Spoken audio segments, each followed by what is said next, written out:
오늘은 불기 2567년 음력 2월 15일 부처님께서 열반하신 열반제일입니다. 열반이라는 용어는 두 가지 의미가 있습니다. 첫 번째 의미는 모든 고뇌가 사라졌다는 뜻입니다. 이 모든 고뇌가 사라졌다라고 하는 것은 부처님께서 6년 고행 이후의 보리수 아래서 깨달음을 이루신 그때 부처님께서는 모든 고뇌로부터 벗어나셨죠. 해탈을 하셨죠. 그걸 열반을 정득했다라고 하는 의미로서의 열반이라고 하는 의미가 하나가 있고, 그 열반을 산스크르트로는 니르바나라고 하는데 이것을 한문으로 옮기면은 열반이라고 부르게 됩니다. 그 뜻을 풀이하자면은 모든 고뇌가 소멸하고 고요한 상태에 있다고 해서, 또는 다른 말로 정멸이라고도 합니다. 두 번째 의미는 부처님께서 돌아가신 것을 뜻합니다. 부처님께서 돌아가신 것을 완전한 고요함에 드신 것이기 때문에 이것을 완전한 열반, 즉 반열반이라 이렇게 얘기를 합니다. 부처님께서 보리수 아래서 깨달음을 얻었을 때에 모든 고뇌가 사라진 경지에 이르셨다고 해서 열반을 정득하셨다라고 하며, 부처님께서 돌아가신 때는 완전한 열반에 드셨다고 해서 반열반에 드셨다라고 합니다. 그래서 반열반 하는 부처님께서 육신이 열반에 드셨다라고 하는 그런 의미라고 하는 것이죠. 그러나 두 가지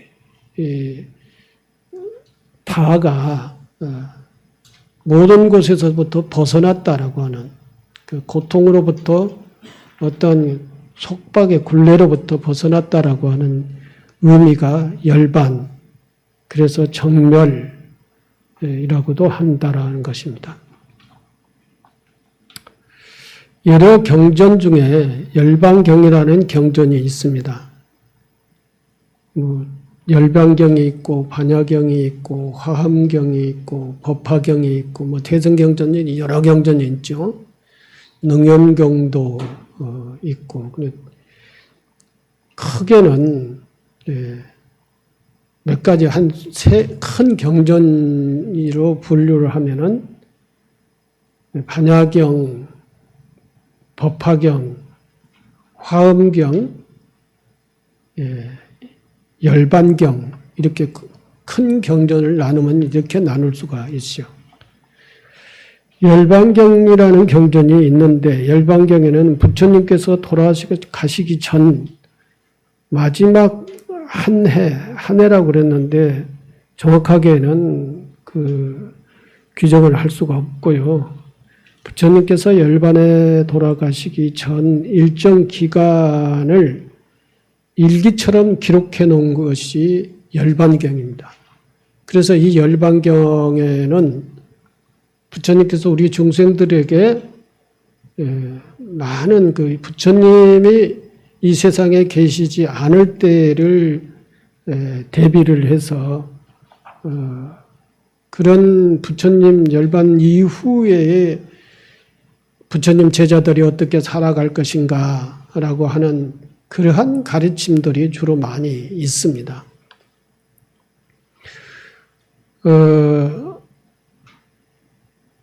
부처님이 쿠시나가라, 즉 열반경에는 부처님이 돌아가시기 전 마지막 한 해가 일기처럼 기록되어 있습니다.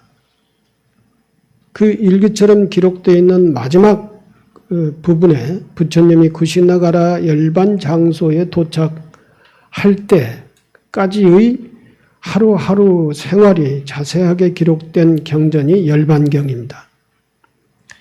열반경 출발점은 인도 최대의 제국인 마가다국 수도 라자그라하, 즉 왕사성이라고 하죠. 왕사성 밖에 산이 있는데 그 산 이름이 영축산이라고 불리는 것입니다. 그곳에서 제자들에게 설법하는 장면으로 열반경이 시작됩니다. 그 영축산에서는 여러 경전을 법문을 하시는데 열반경도 그 영축산에서 시작돼서 이제 구시나가라까지 진행이 되는데 그 과정에서 부처님의 자비 행각이 여러 가지로 이제 펼쳐집니다. 열반경에는 부처님의 수많은 자비의 행적들이 펼쳐집니다. 그렇게 수많은 자비의 행적들을 남기시면서 부처님께서는 음력 2월 10일경, 그러니까 15일 날 열반 드셨으니까 구시나가라에 도착한 시기는 음력 2월 10일경쯤이 되지 않겠는가 그렇게 추측을 하는 것이죠. 음력 10일경 구시나가라에 도착을 합니다. 구시나가라에 도착한 뒤 사라나무 숲으로 들어가셔서 열반에 드십니다. 사라나무 사이에 그늘에 자리를 깔읍니다. 그 사라나무는 여러분들 그 불교의 성지순례를, 인도 성지순례를 하셨을 때 가보신 분도 계시겠습니다만은, 지금도 거기 가면은 사라나무가 있습니다. 열반 구시나가라에. 근데 그 나무의 모양새가 이렇게 소나무처럼 옆으로 가지를 이렇게 뻗어 크는 나무가 아니라 하늘을 향해서 쭉쭉 뻗어 올라가는 위로만 크는 그런 나무의 그 나무 모습을 수형이라고 그러죠. 나무 모습이 그렇게 되었습니다. 그런 나무가 빽빽하게 심어진 나무와 나무 사이의 그늘에 자리를 깔았습니다. 두 그루 사이에 그 나무 이름을 사라나무라고 그러는데 사라나무 두 그루 사이에 들어진 그늘의 가사를 벗어 네 겹으로 접어 깔고 오른쪽 옆구리를 땅에 대고 머리는 북쪽, 얼굴은 서쪽, 다리는 남쪽을 향하게 누우신 뒤 오늘 저녁에 여기서 열반에 들겠다라고 선언을 하셨습니다. 그날이 음력 내일이죠. 음력 15일 날입니다. 그 말을 듣고 그때 안한존자는 부처님께서 열반하신다는 말씀을 듣고 너무 슬퍼서 혼자 울고 있었습니다. 안한존자는 부처님 10대 제자 중에 한 사람인데 그 안한존자는 부처님의 가장 지근 거리에서 부처님을 요즘 말로 하면은 비서 역할을 하는 것이죠.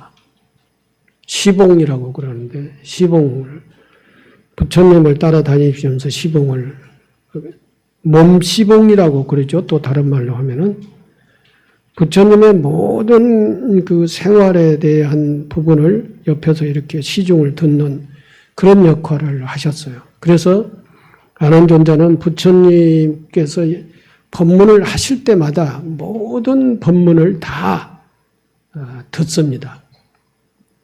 그리고 안한존자가 특징이 하나 있는데 매우 이 기억력이 뛰어난 사람이에요. 경력이 뛰어나서 부처님께서 법문하신 법문 내용을 거의 다 기억을 하셨어요. 그래가지고 부처님의 법문을 경전으로 편집을 할 때 안한존자가 경전상에 제일 많이 등장을 합니다. 부처님께서 어느 때 어느 곳에서 어떤 대중이 모여 있는 곳에서 이러한 법문을 하셨다라고 해서 안한존자가 기억을 다 되살려서 그 기억을 얘기를 하면은 그걸 그대로 받아 써가지고 경전을 만들죠. 금강경도 이제 그런 식으로 경전이 설해지게 되고요. 부처님께서 직접 설한 것을 거기서 이제 받아 써가지고 그대로 이게 경전을 편집을 했던 게 아니고 안한존자 또는 안한존자뿐만 아니라 다른 제자들도 이제 경전 그 법문을 들으셨을 것 아니에요? 그때 안한존자가 어느 때 어느 곳에서 어떠한 대중들이 있는데 이러한 법문을 했다 하고 쭉 기억을 되살려서 이야기를 하면은 그걸 전부 다 이제 문자로 받아 써가지고 그때 당시에 그 법문을 같이 들었던 사람들과 같이 그것을 이제 검토를 하는 것이죠. 혹시 잘못된 기억이 있는가 하고 검토를 합니다. 그것을 이제 경전을 편집을 하기 위해서 결집한 회의라고 그래요. 이제 수행자들이 여러 명이 모여가지고 경전 결집을 편집을 할 때 그래서 안한존자가 기억해낸 그 내용을 다 이렇게 검토를 하는 회의를 통해서 마지막으로 이제 그 경전들이 이제 책으로 묶어져서 나오게 되는 것이죠. 그런 결집 회의를 3번이나 거칩니다. 3번이나. 그래서 1차에 편집을 못한 경전은 2차에 하고 2차에 편집을 못한 경전은 3차에 하고 해서 지금까지 8만 대장경이 이제 산세크리트나 버모로로 이렇게 경전이 편집되어 있던 것을 중국의 불교가 들어오면서 중국에서 그 경전들을 전부 다 한문으로 번역을 합니다. 그래서 한문으로 8만 대장경이 전부가 다 이렇게 편집되어 있죠. 그걸 이제 우리나라에서는 우리나라 말로 다시 한글로 번역을 해서 한글 대장경이 이렇게 나오게 되어 있습니다. 그 한글 대장경 속에는 주로 대승경전이 많이 편집되어 있어요. 거기에 나와 있는 열반경에 이제 보면은 이와 같은 내용이 있는 거예요. 그 열반경에 이제 부처님께서 열반에 임박해서 그 과정을 살펴보면은 이 열반의 구시나가라 행제 그것을 가는 그 과정에서 여행의 과정에서 여러 가지 일들이 이제 벌어집니다. 그 여러 가지 상황 속에서 그때마다 부처님께서 계속 법문을 하시면서 한 마을을 가고 또 한 마을에 가서 법문을 하시고 또 그 다음 마을을 가셔. 이래 해가지고 거의 뭐 정확한 일정의 시간은 모르겠지만 1년을 왕사성에서 구시나가라까지 걸어서 여행을 하십니다. 그 과정에서 법문하신 법문의 내용이 전부 다 이제 편집해서 만들어 놓은 경전이 열반경이다라고 하는 것입니다.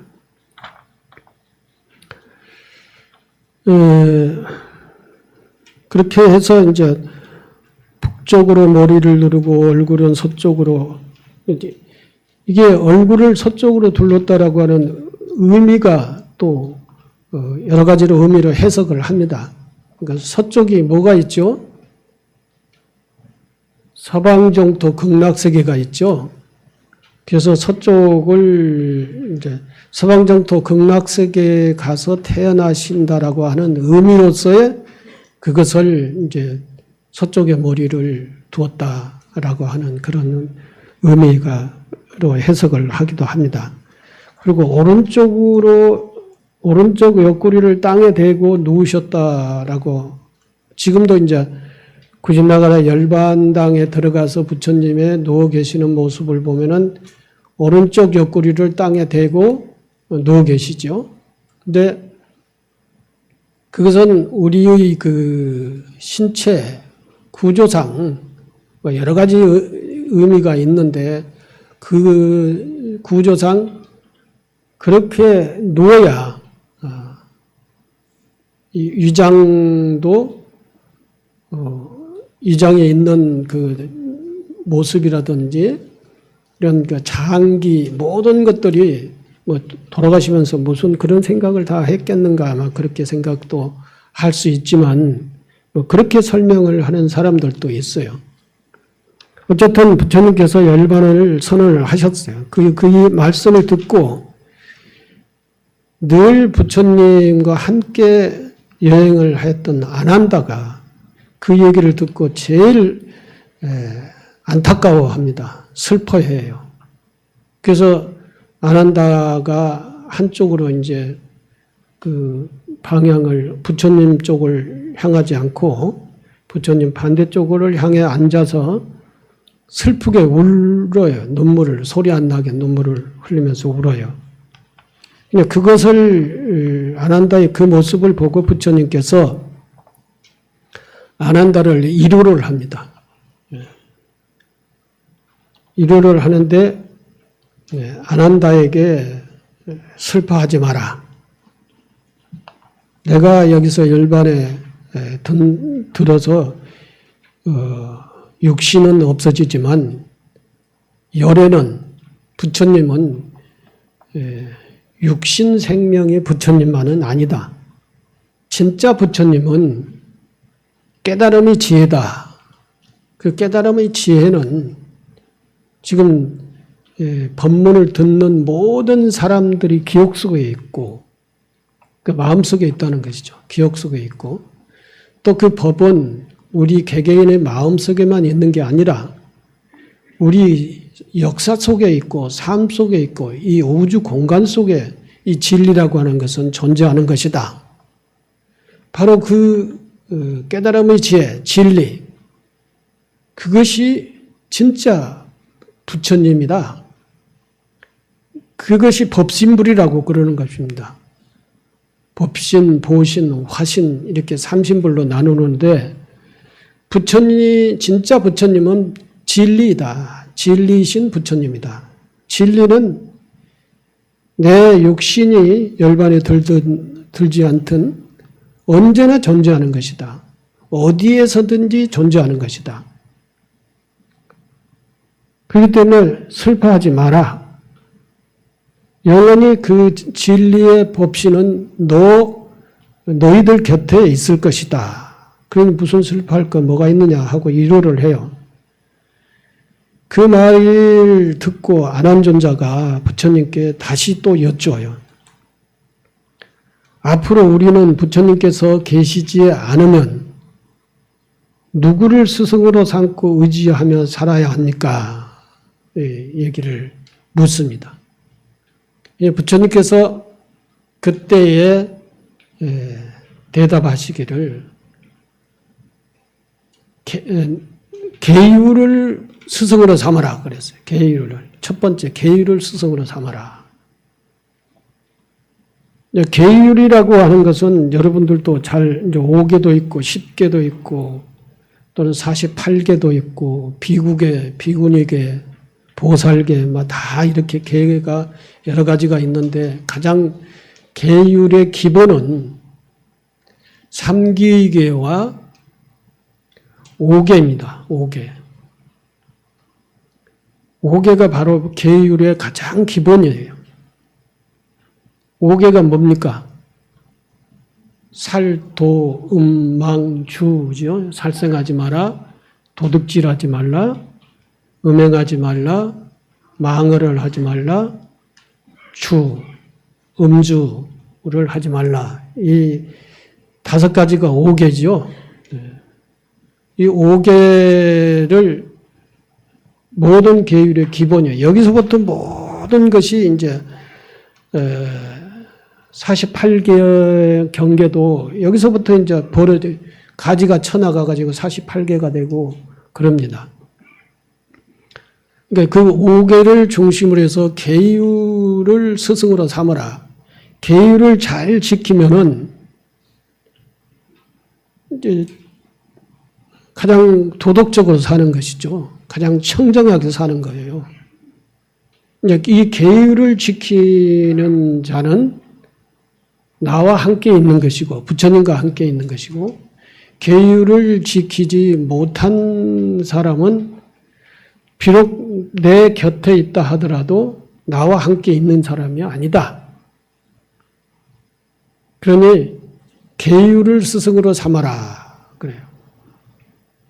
이 세상에 계율을 지키지 않으면은 그 계율을 지키지 않는 것으로부터 모든 고통이, 모든 불행이 나타나게 되는 것입니다. 일반 사회법도 지키지 않으면은 법을 위반을 해서 처벌을 받는 것처럼 계율을 지키지 않으면은 스스로가 악업을 지어가지고 이제 자기 삶이 청정하지 못하고 원만하지 못한 그러한 삶에 대해서 이 악업을 짓게 되고 악업에 의해서 그 벌을 이제 받게 되는 것이죠. 그러니 여러분들이 청정하고 원만하고 진리대로 살아가려면은 자비스럽게 살아가려면은 계율을 지키면서 사는 것이 가장 수행의 기본이다. 계율을 지켜라. 계율을 스승으로 삼아라. 그렇게 말씀을 하십니다. 그리고 그 다음에는 이제 여러분들이 계율을 지키면서 수행을 잘 하기 위해서는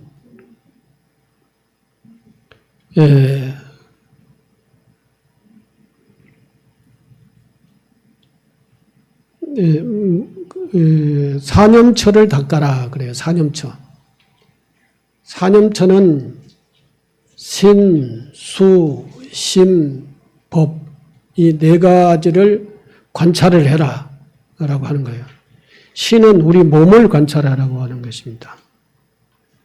몸을 잘 관찰해 보면은 몸이 우리가 지금 현재 우리가 몸을 잘 아끼고 집착하고 뭐 만들어내고 뭐 이렇게 집착할 그런 대상이 아니다 그래요.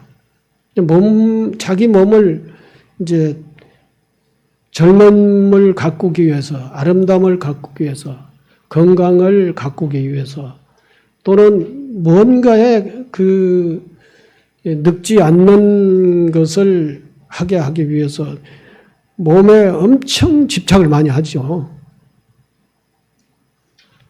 그리고 몸이 태어난 대로 그대로 이렇게 살면 되는데 요즘 뭐 안 뜯어 고친 사람이 없잖아요. 심지어 나도 뜯어 고친 데가 있어요. 눈썹 다 알죠, 여러분들. 근데 다 지워졌어요, 지금.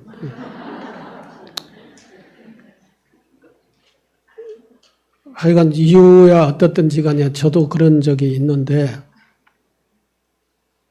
뭐 누구 부인은 전체를 다 뜯어 고쳐가지고 옛날 얼굴과 지금 얼굴과 다 모르겠다가 막 그렇게까지도 하잖아요.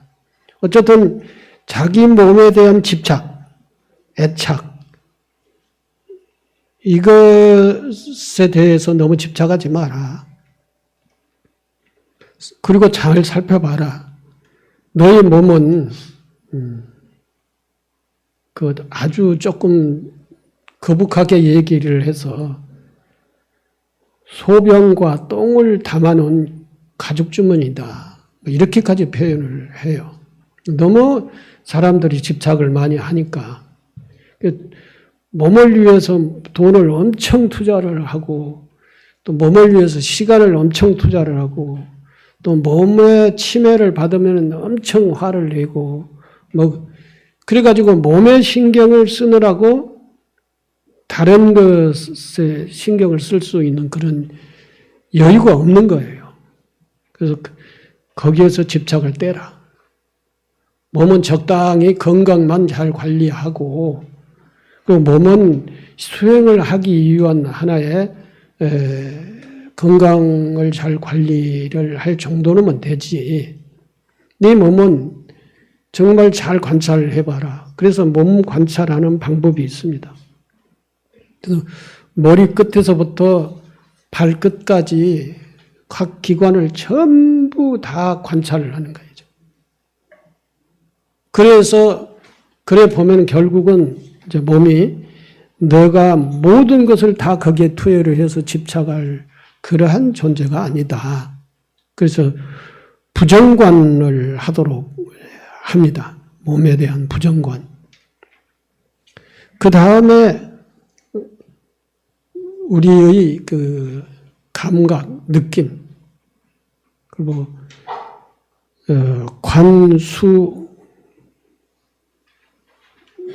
관수고라고 하는 것인데, 관수시고라고 그러죠. 그래서 우리 눈으로 보고, 귀로 듣고, 코로 냄새 맡고, 입으로 맛보고, 만져보고 하는 이게서 느끼는 이 감각. 그래서 그 느낌을 받아들이는 것. 이런 것에 대해서 관찰을 하라.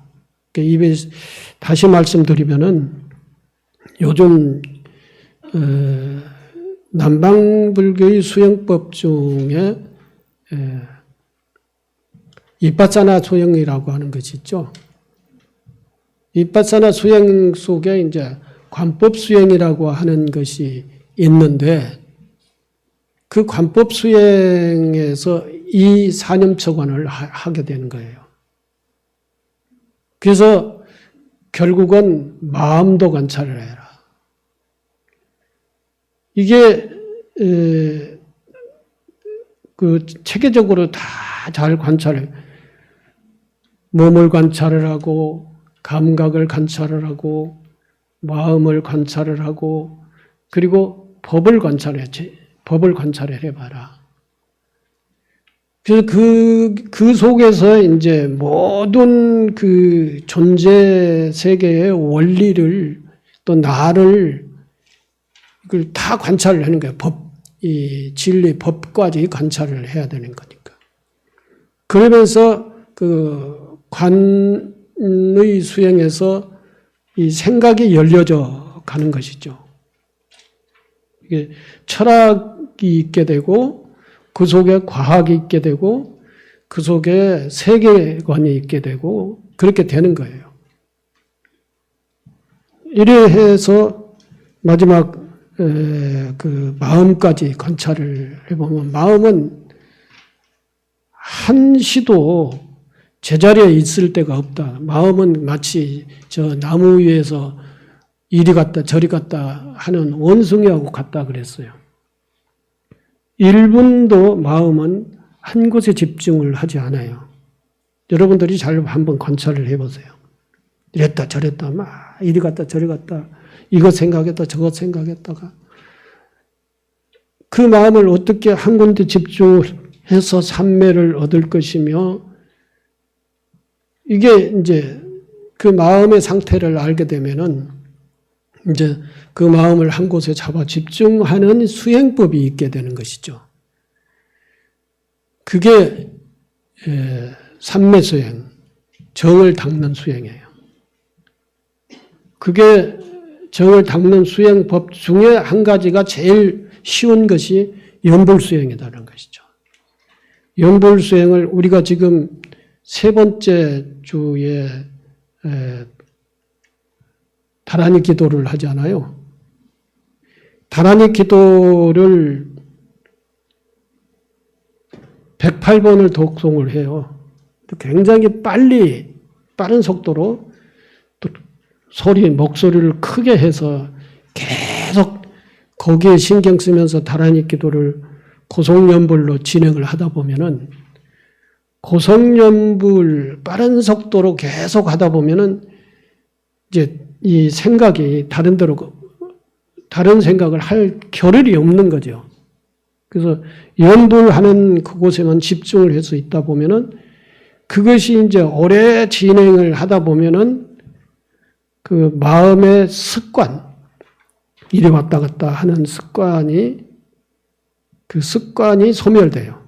그 습관을 소멸되는 것을 우리는 업장소멸이다라고 하는 것이죠. 습관이 소멸되고 한 곳에 이제 집중이 되어 있는 것이죠. 연불하는 마음으로 집중되어 있는 것이죠. 그럼 업장 소멸되다 보면은 업장이 소멸되면 더 집중이 잘 돼요.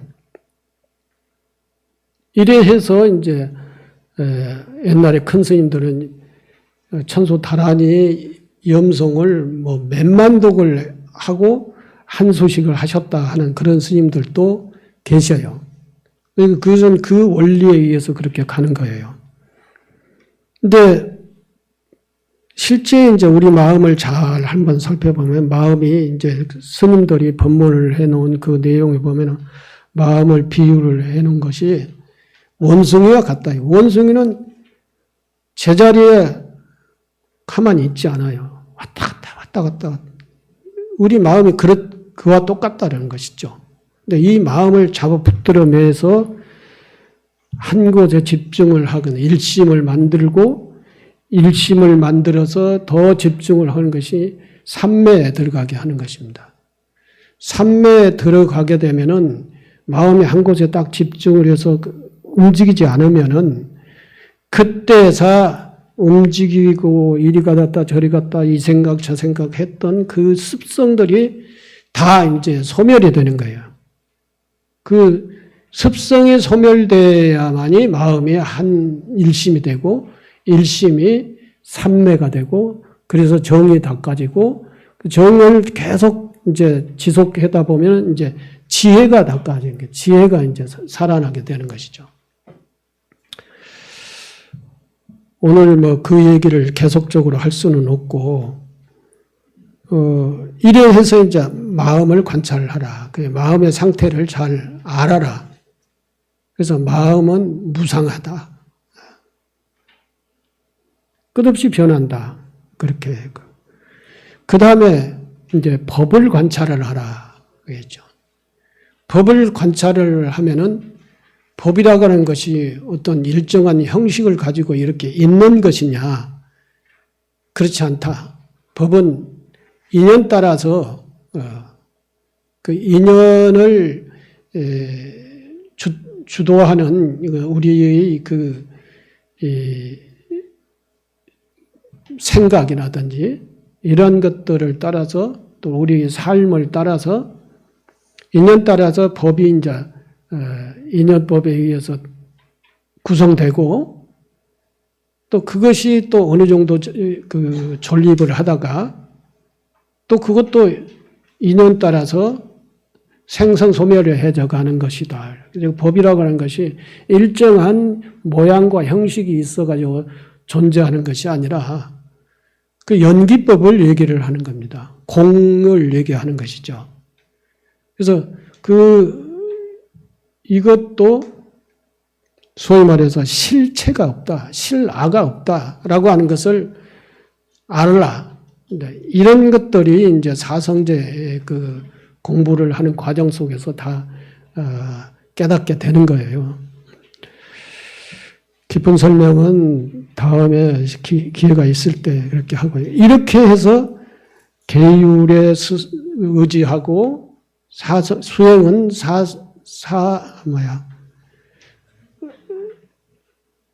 사념처를 닦으라.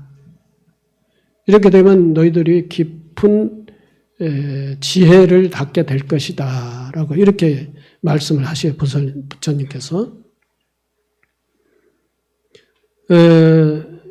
이 공부를 지금 해야 되는 거예요, 이제. 그래서 이제 이 사념처 관을 통해서 수행을 하고 지혜를 닦고 깨달음을 이루어 가게 되는 것이다 하는 것입니다. 그래도 그렇게 말씀을 하고 끝내니까 안 한다가 또 질문을 하는 거예요. 지금 이때 아니면은 내가 궁금한 것에 대해서 여쭤볼 수가 없다. 이래 생각을 했는지 다음 질문을 또 합니다. 안한존자는 또 여쭈었다. 부처님, 그동안 우리는 늘 부처님께 공양을 올려서 큰 공덕을 지었는데, 그리고 큰 공덕을 짓고 큰 복을 짓고 그 복을 받고 부처님의 이시력을 받아서 살았는데, 이제 부처님이 계시지 않으면, 부처님의 육신이 계시지 않으면은 우리는 어디에 공덕을 짓고 공양을 올립니까? 어디를 향해서 기도를 하고 공양을 올리고 기도를 하고 공덕을 짓습니까? 하고 물어요. 이 부처님께서 이에 대한 대답을 해 주시는데, 네 가지의 공양을 올리라 그랬어요. 공양. 네 가지에. 네 가지란 뭐냐? 첫째는 배고픈 자에게 음식을 공양을 해서 배고프지 않게 해라 그랬어요. 둘째는 병든 자에게 병을 고쳐줘라. 병을 고쳐주고 약을 주는 걸로서의 공양을 올려라. 셋째는 가난한 자를 돕고 외로운 자를 위로하라 그랬어요. 가난한 자, 외로운 자, 이게 누굽니까? 이게 이제 연세가 많으셔서 거동이 불편한 우리 부모님들이 이제 제일 외로워요. 이러한 분들에게 가난하지 않고 외롭지 않고 이렇게 잘 위로하고 도와드려라.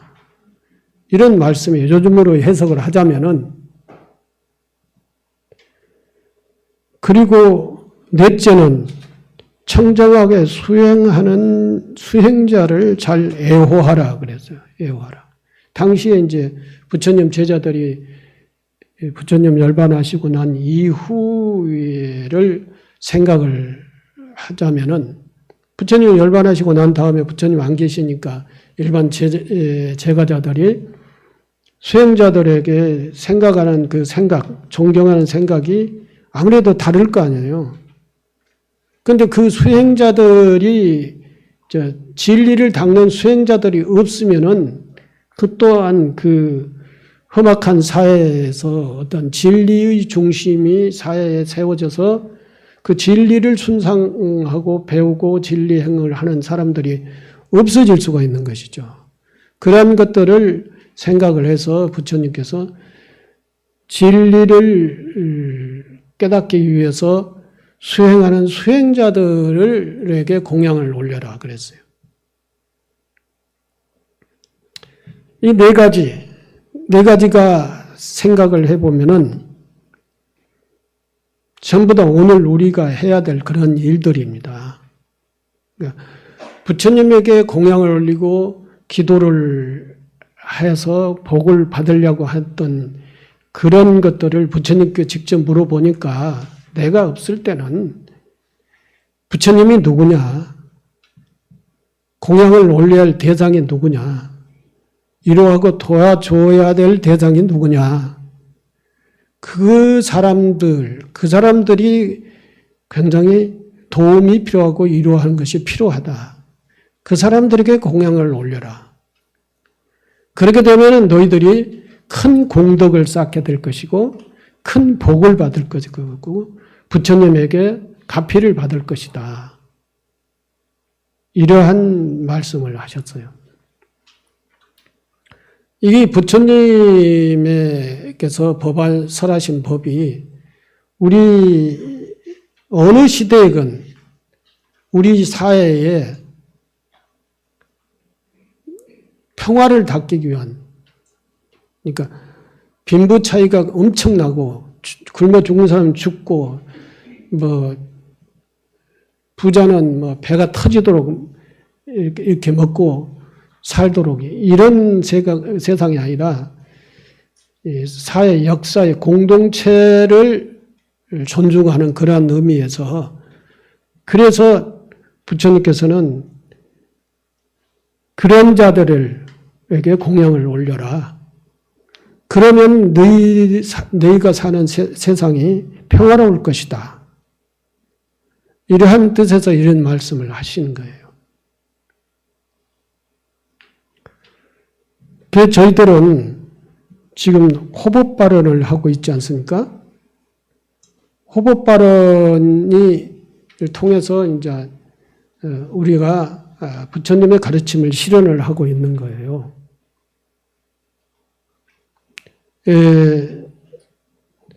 호법 발언을 통해서 행원이 이제 독거노인들, 아무도 옆에 도와줄 사람이 없는 독거노인들에게 밑반찬을 갖다 이렇게 지금 한 70세대가 된다고 그래요. 70세대 독거노인들에게 그렇게 하고, 옛날에 장학회가 있었는데 장학회를 통해서 이 교육을 받기 어려운 사람들에게 장학금을 주고, 요즘은 이제 고등학교까지 무상교육이기 때문에 수업료를 내고 그렇게 해야 될 그런 상황은 아닙니다만은, 어쨌든 교육을 받아야 될 기회에 교육을 받지 못한 사람들에게, 돈이 없어도 교육을 받지 못한 사람에게 장학금을 줬던 것이죠. 그리고 어린이들은 교육을 받아야 됩니다. 어떤 어린이들인데 다 균등하게, 평등하게 교육을 받아야 돼요. 그래야 사회인으로서의 성장을 할 수가 있는 거예요. 어린이들이 교육을 받지 못하면은, 기초교육을 받지 못하면은 사회인으로서 성장을 할 수가 없어요. 그래서 어린이 교육 사업을 저희들이 하고 있는 겁니다. 어린이집 운영을 하고 있는 것이 어린이 교육 사업이라고 하는 거예요. 물론 이 정부에서 다 그 운영비를 다 대주기는 하지만, 우리가 주체적으로 그걸 운영을 하고, 또 얼마간이라도 1년에 몇백만이라도 어린이집에 지원을 하고 그 신경을 쓰고 이래 하면서 어린이 교육, 즉 어린이집을 운영을 하는 겁니다. 그런 것들이 다 이 열반경에서 부처님께서 유언으로 남기신 그 말씀을 실천하기 위해서 우리는 금강정사가 여기 창건될 때부터 교육복지도량이라고 하는 캐치프레이를 내걸고 이렇게 사찰을 운영을 했던 거예요. 그리고 지금 현재 또 한 가지 사업을 하고 있는 게 종합복지센터를 운영을 하고 있는 것이죠. 철산복지관을 운영을 하고 있잖아요. 근데 거기 전부가 다 노인들만 오세요. 노인들만.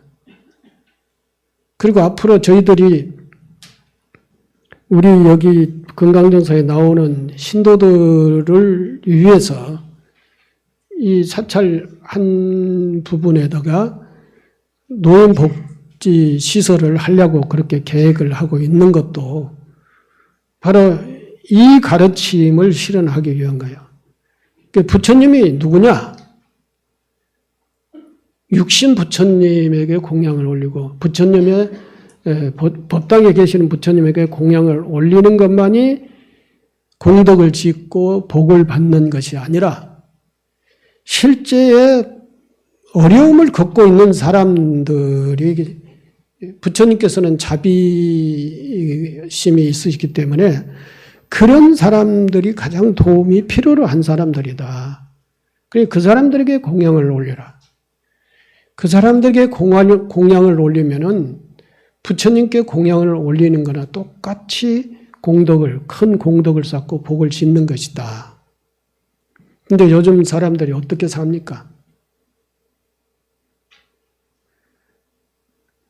부처님 가르침이 누누이 대대로 이렇게 가르침을 가르쳤지만 그것을 그렇게 생각을 한 사람들, 즉 일반 백성이 부처님이라고 하는 그런 생각을 가지고 신앙생활을 하는 사람이 과연 몇 명이나 되느냐. 네. 지금 여러분들 정토회라고 하는 법륜 스님이 운영하는 그 회를 아시죠? 거기 가면 젊은 사람들이 다 거기에 가르침에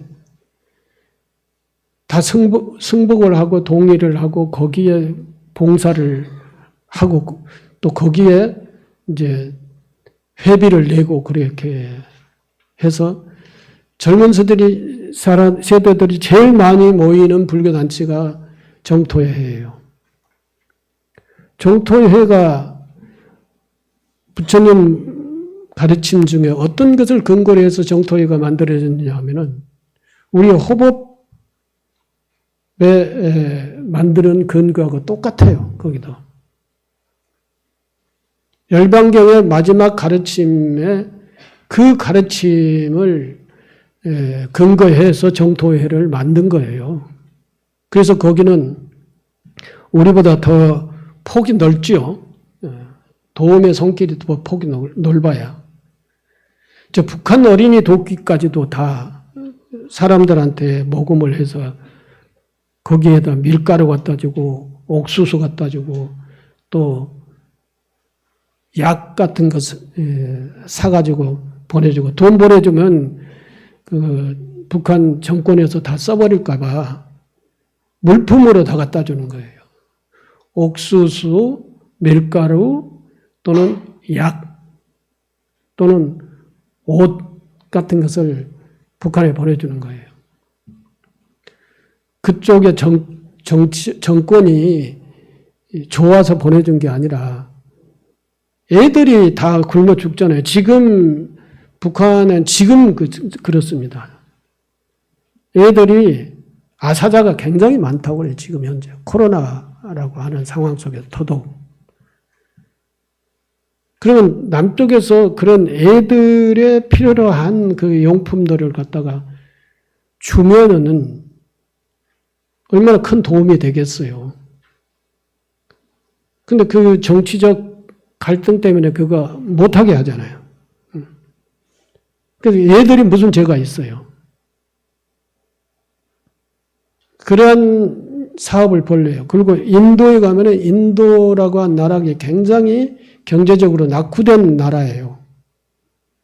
그렇기 때문에 인도에다가 수자타 아카데미를 학교를 지어가지고 거기서 학교를 운영을 해요. 지금 가본 사람들도 있을런지 모르겠습니다만은 저는 가봤는데 한국 사람들이 가서 뭐 월급 받고 가서 일하는 게 아니라 다 봉사자로서 가서 그 학교를 운영을 하고 그 애들에게 교육을 하는 거예요. 애들은 교육을 받아야 된다라고. 애들은 먹어야 되는 거고 애들이 병나면 고쳐줘야 된다는 것이죠. 그것은 이념과 상관없이 그렇게 도와줘야 된다라고 하는 그러한 뜻에서 정토회가 그런 도움 사업을 펼치고 있어요. 저희들이 가끔 이 도법스님하고 나하고 법륜스님하고 셋이 한 3개월 만에 한 번씩 정기적으로 만나서 얘기를 합니다. 지난번에 만났을 때 제가 그런 얘기를 했어요. 왜 그런 사업을 하면서 여기에 노인 복지 사업을 이제 우리나라의 노인 복지 사업을 안 하느냐라고 내가 물었어요. 그것이 우리 국민들에게 보여줄 수 있는 가장 가시적인 사업이 아니냐. 그 사업을 왜 안 하느냐 하고 물으니까 하겠다고 앞으로 계획은 있어요. 개혁은 있는데 다른 사업들이 너무 급해서 그 사업을 하느라고 아직까지 못하고 있다라고 하는 그런 얘기를 하더라고요. 우리도 호법을 만들 때 그런 거예요. 사찰에 경제적으로 뭐 하는 수입이 들어오면은 사찰에서 사찰 필요로 한 뭐 불사만 하고 사찰에서 운영비로만 쓰고 끝내버리는 게 아니라 부처님 가르침을 실현하기 위해서 이와 같이 마지막 유언으로 남기신 그 말씀의 사업을 해야겠다라고 하는 것 뜻에서 호법 사업을 시작을 한 겁니다. 그런데 여러분들 호법에 대해서 얼마나 알고 계시는지 모르겠어요. 호법은 하나의 인등 키는 거다. 이렇게 생각을 하고 있는 사람들이 굉장히 많아요. 근데 원래 제가 호법을 시작을 할 때는 이 호법 발행금은 절대 운영비에 쓰지 않는다. 그리고 호법 사업은 이러한 그 도움 사업, 어려운 사람들을 돕는 도움 사업에 쓴다. 라고 이렇게 해서 호법 발행금은 계속 지금 현재 다른 별도의 회계로 해서 지금 만들어 놓고 있는 거예요. 그러면 이제 그런 호법 사업에 대한 그러한 얘기를 계속 주입시키고 이해시키고 확산시키고 이렇게 해야 되는데 제가 밖에 나가서 너무 오래 외유를 하는 그 과정 속에서 호법 사업이 굉장히 애곡이 됐어요, 지금 현재. 그리고 이제 부처님께서 여러분들이 그 경전에서는 그 말씀 찾기는 굉장히 쉽지 않을 건데, 그래도 부처님 보고 싶으면 어떻게 해야 됩니까? 하는 그런 그 질문을 이제 여러 대중들 속에서 한 사람이 이렇게 했어요. 그러면 그 사성지, 그때 부처님께서는 사성지가 없으니까 사성지라고 얘기를 하지는 않았지만 부처님의 유적지, 이걸 가봐라 그랬던 거예요. 이걸 보라 그랬던 거예요. 부처님께서 깨달은 장소, 부처님께서 최초에 설법한 장소, 부처님께서 수행하셨던 장소, 부처님께서 법회를 하셨던 장소, 이런 장소들을 가서 부처님을 생각을 하라 라고 이렇게 말씀하셨어요. 그래서 그런 보통 이제 우리가 과거의 역사의 유적지를 가면서 과거의 역사를 우리 생각하고 그 과거의 역사의 가르침을 우리가 받아서 현세 우리가 살고 있는 이 삶 속에 실현을 한다라고 하는 것이 역사 유적지의 순례잖아요. 순례. 그런 의미에서 이제 부처님의 유적지를 많이 가봐라라고 하는 그런 가르침도 있었다고 그래요. 근데 그것을 경전 속에서 찾지를 못했어요, 제가 경과. 그래서 여기서는 말씀을 드릴 수가 없는데, 호법이 그렇게 해서 생겼다라고 하는 말씀을 드리고, 부처님이 살아있는 부처님을 우리는 모실 줄 알고, 그걸 볼 줄 알아야 된다, 이거죠. 틱나탄 스님이 미래의 부처님은 하나의 개인의 모습으로 깨달음을 이루어서 이 세상에 오시는 것보다는 공동체의 모습으로 이 세상에 오신다. 그래 있어요. 그러니까 공동체라고 하는 것은 뭡니까? 모두가 다 함께 평화롭게 서로 도우면서 사는 그 마을이나 그 국가나 그 단체나 이런 것들을 공동체라고 그러잖아요. 물론 공동체도 정치 공동체 또는 경제 공동체, 뭐 생활 공동체, 뭐 여러 가지 공동체 모습이 있는데, 공동체라고 하는 것은 그 공동체 내에 사는 사람들 중에 한 사람도 차별받지 않고 한 사람도 다른 공동체 인원들과 똑같이 살아가는 것이죠. 모든 문제들 그 공동체 내에서 풀어나가는 거고 해결해 나가고 풀어나가는 것을 공동체라고 그래요. 이 공동체라고 하는 그 속에 부처님 가르침이 다 들어있고 그 공동체, 잘 운영되는 공동체 내에 법신들이 계시고 그 공동체 내에 부처님 가르침이 거기 계시고 그렇기 때문에 그 공동체 자체가 부처님이다 이거예요. 우리가 공동체적 삶을 잘 살면은 부처님 가르침을 잘 실천하면서 사는 것이다 라고 이렇게 생각을 하셔도 하나도 틀린 게 없습니다. 배고픈 자는 먹어야 하고 병든 자는 치료를 받아야 하고 아이들은 제때 교육을 받아야 하고 불자는 전법을 해야 한다 라고 하는 것입니다. 이게 절대적이에요. 절대적인 거예요. 근데 그렇지 않으면 죽어요. 불자는 전법을 해야 되는 거예요. 그게 불자의 제1의 사명이에요. 근데 불자는 전법 안 한다고 죽어야 된다? 이것까지는 이제 아니죠. 아니지만, 그러나 제1의 사명을 실천을 하려면 전법을 해야 된다는 거죠. 그런데 요즘 전법을 하기 K는 자기도 안 나오는데 그런 상황이 되어버렸어요.